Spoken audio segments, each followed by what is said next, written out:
Биздин каналга катталыңыз. Кут медиа каналы сиздерге пайдалуу видеолорду көрсөтөт. Бисмиллахир-рахманир-рахим. Алхамдулиллахи rabbil alamin. Ассаламу алейкум ва рахматуллахи ва баракатуху.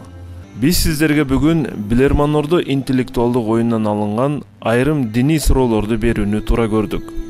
Биз суроолорду катар номерге бөлүп окуйбуз. Эгерде сиздерде суроолорго жооптор болсо, ошол номерин жазып, жообун жазсаңыздар болот. Мисалы үчүн, биринчи суроонун жообу же экинчи суроонун жообу деп. Анда эмесе, кеттик. Мен суроону окуп баштаймын.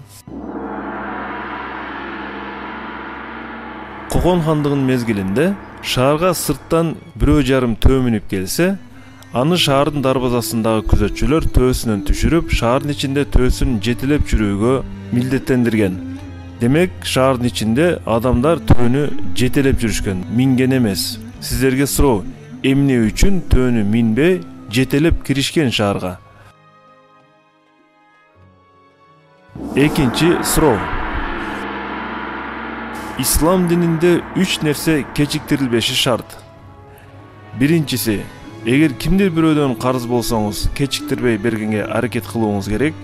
Экинчиси, эгерде бойго жеткен кызга жуучулар келсе, аны жакшы билүү болсо, кечиктирбей турмушка узатуу керек.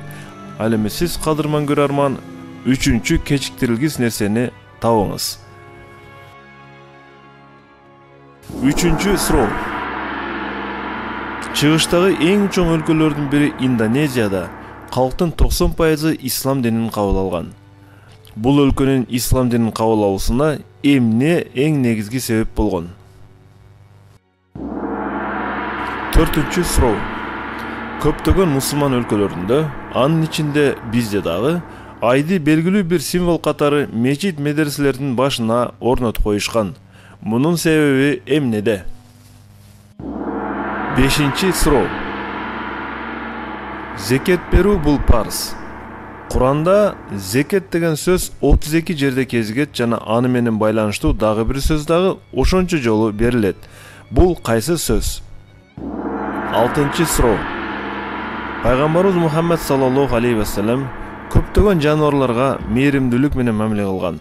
Бирок өзгөчө бир жаныбарга басым жасап, ал жаныбарды акарат кылбоого, кордобоого чакырып кеткен. Кайсы жаныбарды? Жетинчи суроо. Пайгамбарыбыз Мухаммад саллаллаху алейхи ва саллям адилетсиздик менен ким гана өлтүрүлбөсүн, анын төгүлгөн канынын бир бөлүгү бир адамга сөзсүз жүктөлөт деген. Суроо. Пайгамбарыбыз ким жөнүндө минтип айткан? Сегизинчи суроо. Ислам тарыхындагы белгилүү Ухуд согушу Мекке мушриктери менен мусулман арабтардын ортосунда болгон. Бул согушка мусулмандардын арасынан жалаң гана эркектер катышса, мушриктердин эркектери менен кошо айрым аялдар дагы катышкан. Алар эң арткы сапта турушкан.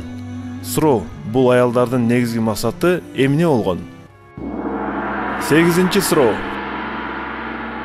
Ислам дини жекелик жана жамааттык ибадаттарга чакырып келет. Дүйнөнүн кайсы гана бурчунда болбосун, мусулмандар ар кайсы убакта же бир убакта ибадат кылыштары мүмкүн. Мисалы, бир адам Москвада намаз окуп жатса, бир адам Бишкекте намаз окушу ыктымал. Бирок ибадаттын бир түрү бар, аны бир убакта бир гана адам аткара алат. Калган адам аны аткара албайт. Тактап айтканда, кайсы бир мусулман бул ибадатты аткарып жатканда, калган мусулмандар аны аткара алышпайт. Суроо. Бул кандай ибадат? Тогузунчу суроо. СССРдин футбол боюнча курама командасынын белгилүү дарбазачысы Ринат Дасаев өзү менен бирге ар дайым 2 нерсени ала жүргөн. Ал сумкасына колкапты жана бир нерсени ала жүргөн. Суроо. Спорттук колгабы менен бирге анын сумкасында дагы эмне болгон? Жоопторду комментарийлерде калтырыңыз. Ассаламу алейкум ва рахматуллахи ва баракатуху.